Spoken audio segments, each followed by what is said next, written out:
Hi friends, எல்லாருக்கும் வணக்கம். So இந்த வீடியோ என்ன பார்க்க போகிறீங்கன்னா, வேற்றுமை இதில் வந்து முதல் வேற்றுமையிலேருந்து 8ஆம் வேற்றுமை வரைக்கும் ஆல்ரெடி வந்து 6 வரைக்கும் போட்டாச்சு. ஸோ இதில் வந்து 7ஆம் வேற்றுமை 8ஆம் வேற்றுமை ஓகேங்களா. ஸோ நான் எல்லாமே ஷார்ட் நோட்ஸாக கொடுத்துருக்கேன். ஸோ இந்த நோட்ஸ் எல்லாமே உங்களுக்கு வந்து கண்டிப்பாக யூஸ்ஃபுல்லாக இருக்கும். அதுவும் ஹவுஸ் ஒய்ஃப்க்கு ஒரு நாளைக்கு 2 மணி நேரம் தான் படிக்க டைம் கிடைக்குது. தமிழுக்கு வந்து ஜஸ்ட்டு நான் படித்தா மட்டும் போதும், ஓரளவுக்கு என்னால் கவர் பண்ணணும் அப்படின்னு நினச்சிங்கன்னா இந்த மாதிரி ஷார்ட்ஸ் வீடியோ நான் போட்டிருக்கேன். ஸோ இதை பார்த்து நீங்கள் கவர் பண்ணிங்க அப்படின்னா ஈஸியாக நீங்கள் தமிழை வந்து முடிச்சிடலாம். தமிழில் எந்த ஒரு பயமும் இல்லாமல் ஈஸியாக நம்ம அட்டன் பண்ணிடலாம் ஓகேங்களா. ஸோ இதே மாதிரி மரபுத்தொடர்லையும் சரி, மரபுத்தொடர் அகரவரிசை இந்த மாதிரிலாம் நிறைய ரொம்ப டஃப்பாக இருக்கும். இப்போ ஓரெழுத்து ஒரு மொழிலாம் கொஞ்சம் தான் இருக்கும், ஆனால் நிறைய இன்னும் தெரியாத விஷயங்கள் நிறைய இருக்கும். ஸோ அதுக்கு எல்லாத்துக்கும் ஒவ்வொரு நாள் ஷார்ட்கட்டோட இனிமேல் எல்லா வீடியோவும் வரும்.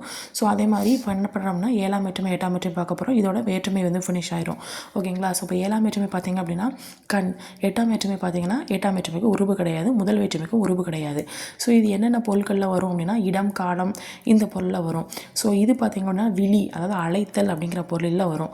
இப்போ வந்து இதில் பார்த்திங்க அப்படின்னா இந்த 7ஆம் வேற்றுமைக்கு இன்னும் உறுப்புகள் இருக்குது. மேல், கீழ், கால், இல், இடம் இதெல்லாம் ஓகேங்களா. ஸோ இப்போ வந்து ஃபார் எக்ஸாம்பிள் வீட்டின் கண் குழந்தை விளையாடுகிறது. அப்போ கண் அப்படிங்கிறது வந்து 7ஆம் வேற்றுமை உறுப்பு ஓகேங்களா. ஸோ இதில் வந்து இல்லுன்னு சொல்லியிருக்கா, இந்த இல்லு இருக்குது. அந்த இல்லு அப்படிங்கிறது வந்து 5ஆம் வேற்றுமையிலும் வரும், இந்த 7ஆம் வேற்றுமையும் வரும். அப்போ எப்படி கண்டுபிடிக்கிறது அப்படின்னா 5ஆம் வேற்றுமை அப்படின்னா உங்களுக்கு வந்து நீக்கல் பொருளில் வரும் ஓகேங்களா. ஃபார் எக்ஸாம்பிள் மாலையிலிருந்து மலரை பிரித்தான். ஒரு பூமாலை இருக்குது, அந்த பூமாலையிலேருந்து மலரை வந்து பிரிக்கிறான். ஸோ அப்போ வந்து நீக்கல் தானே, அப்படி நீக்கிறான்ல, மாலையிலேருந்து மலரை நீக்கிறான்.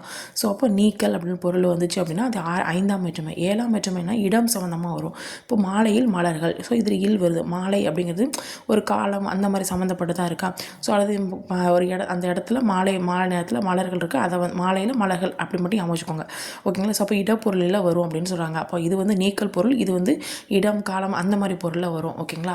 ஸோ நெக்ஸ்ட் வந்து 8ஆம் வேற்றுமை சொல்லி பார்த்தீங்க அப்படின்னா இது வந்து விழி, அதாவது அழைத்தல் பொருளில் வரும். அது மாதிரி படற்கை பெயரை வந்து முன்னிலை பெயராக மாற்றி வழங்குறதா இது. அப்போ கேட்பாங்க படற்கை பொருளை முன்னிலை பெயராக மாற்றி வழங்குறது எந்த வேற்றுமைன்னு கேட்பாங்க. அப்போ 8ஆம் வேற்றுமை ஓகேங்களா. ஸோ இதில் வந்து என்ன ஆகும் அப்படின்னா பெயர்கள் வந்து திரிந்து வழங்கும் அப்படின்னு சொல்கிறாங்க. இப்போ வந்து படற்கை பெயரை முன்னிலை பெயராக மாற்றுறாங்கன்னு சொல்கிறாங்க. இப்போ கந்தா வா அப்படின்னு சொல்லி, கந்தா வா அப்படின்னு சொல்லி விழித்து கூப்பிடுதோம்ல. இப்போ கந்தன் அப்படின்னு சொல்லி சொல்லாமல் அது இந்த இன் வந்து கெட்டு உங்களுக்கு வந்து லாஸ்ட்டில் அதுக்கு முன்னாடி இருக்கக்கூடிய கந்த அந்த அப்படிங்கிறது வந்து உங்களுக்கு வந்து நீண்டு ஒழிக்குது. அப்போ கந்தா வா அப்படின்னு சொல்லி நீண்டு ஒழிக்குது. ஸோ அப்போ என்ன சொன்னால் அழைத்தல் பொருள், வான்னு சொல்லி அழைக்கிறது தானே. ஸோ அப்போ அழைத்தல் பொருளில் வருது அப்படின்னு சொல்கிறாங்க ஓகேங்களா. ஸோ இதை 8ஆம் வேற்றுமை 7ஆம் வேற்றுமை ஆல்ரெடி வந்து உங்களுக்கு வந்து 4, 5, 6 அதுக்கு முன்னாடி 1, 2, 3 எல்லாத்தையும் முடிச்சாச்சு.